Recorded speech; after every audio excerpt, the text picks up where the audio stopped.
Canada is still very much in the Indian headlines, the land of maple syrup mounties, and as you've gotten used to, viewer, surrendering to Khalistani mobs.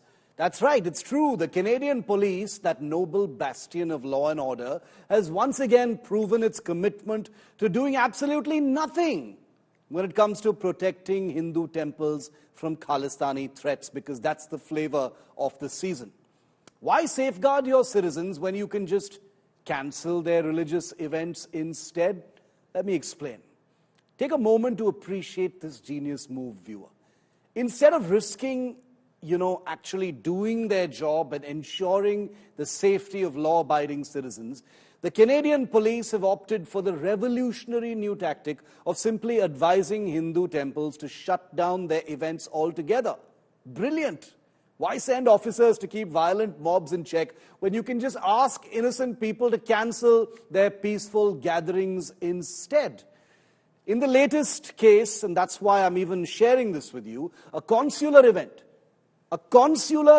at a Brampton temple called Triveni that would benefit persons of Indian origin of all religions, including Sikhs, has been cancelled by that mandir because the Canadian police have basically said there's a Khalistani threat and you guys are all by yourselves. We cannot guarantee your safety.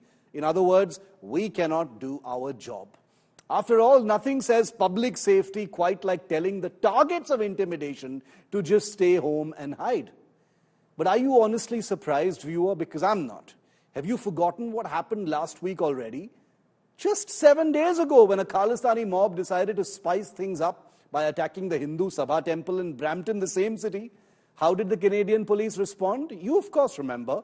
They didn't disappoint in what can only be described as an act of unparalleled fairness and impartiality. They cracked down on the Hindu devotees. That's right. You know, those pesky, law-abiding worshippers who dared to gather at their own place of worship. But don't worry, they were really just being even-handed. Because if you're not arresting the victims, how will you keep the attackers happy? In this case, murderous Khalistani thugs. So let's not forget the cherry on this absurd Sunday. Among the rowdy protesters of that day, 7 days ago, was none other than an off-duty policeman from the Brampton police, this thug here. That's right. Canada is now in the business of having police officers moonlight as participants in mob violence. It's what you might call community policing, except instead of protecting the community, they're participating in its intimidation.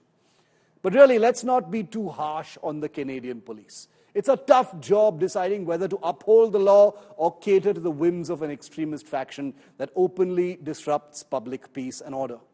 And clearly they've chosen their side. In fact, why stop here? Maybe next they'll just advise synagogues to close down during anti-Semitic rallies or suggest churches stay shuttered during Easter just to be on the safe side. After all, it's much easier to keep the peace when no one is allowed to exercise their rights.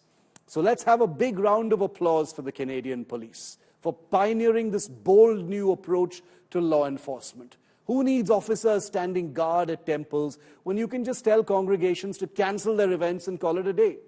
And a special shout out to that off-duty officer who took serving the public to a whole new level by joining the very mobs threatening the public. Truly, this is the kind of leadership that makes and probably makes one proud to live in a country that's mastered the fine art of giving in to extremists. Bravo, Canada. Keep it up. And soon you won't have to worry about religious violence at all, because no one will dare to practice their religion in public anymore, except, of course,